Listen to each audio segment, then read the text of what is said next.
Hi, Esther.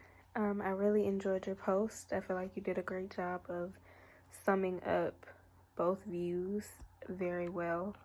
I feel like this one was hard for me just throughout the duration of this class, comparing both models of how they address certain issues. I feel like both, Sales and Ripley, they both make great points throughout the text. And I always get conflicted when it comes to choosing one because I feel like they both make great perspectives. So the Ripley model, when it comes to the injury and defense, I definitely understand how reciprocity can be a huge component of, marriage and relationships. Because we see this often. We see, a husband and wife argue and they have an issue going on, and the husband is like, well, I'm getting a certain kind of reaction from her, or I'm, picking up on something, and this is causing me to act this way.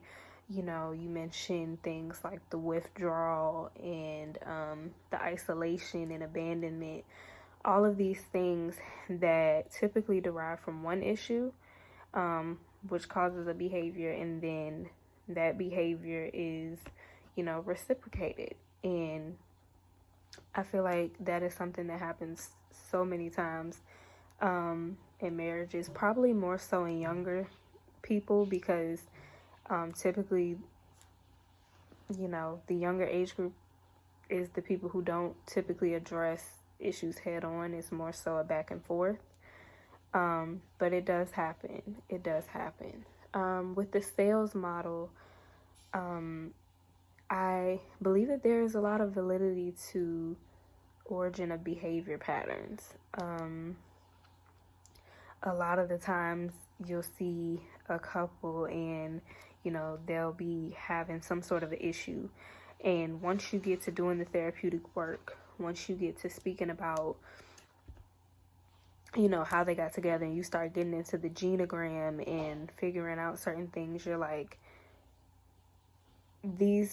first of all, these types of patterns have been ongoing in you guys' lives, or you'll notice that listening to them speak about their relationship, you're like, okay, well, this issue really started a while ago, and it's only now that it's being brought to the forefront because there has been a big issue, or the couple realizes they haven't been seeing eye to eye and that sort of thing. So I feel like both are common issues that marriages face on a daily.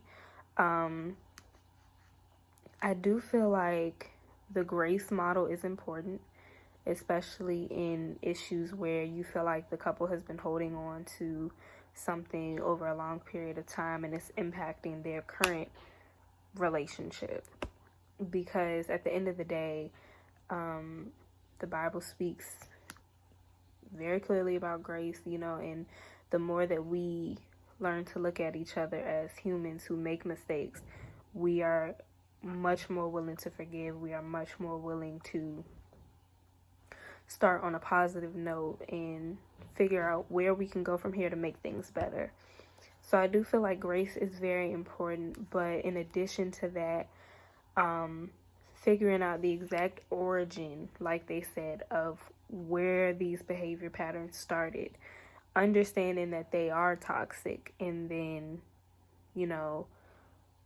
fully committing not only to forgiving each other for it, but realizing that the pattern cannot continue. Because even if we resolve this issue, if we continue to run into this situation where we are holding grudges and things like that, like, we really have to take that into account. So I do feel like the grace model is important in that the couple will know, okay, as issues arise, I have to understand that you are human just like I am, and that can assist with that. In addition to, the Ripley model of him speaking about pain and defense. And I think with grace in that, it should be for the couple to understand that we should not be trying to hurt each other. You know, we're not at this against each other. We are supposed to be in this together and united. And I think that having that grace will help to make the couple understand that it's them against the problem and not them against each other. So I hope that that made sense. I know I kind of put a lot of thoughts into one video, but that's why I get so conflicted between the two models, because I feel like they are both very relatable and speak to real life issues that are occurring in marriages right now. So thank you so much for your post, and I really enjoyed, you know, seeing some of your insight.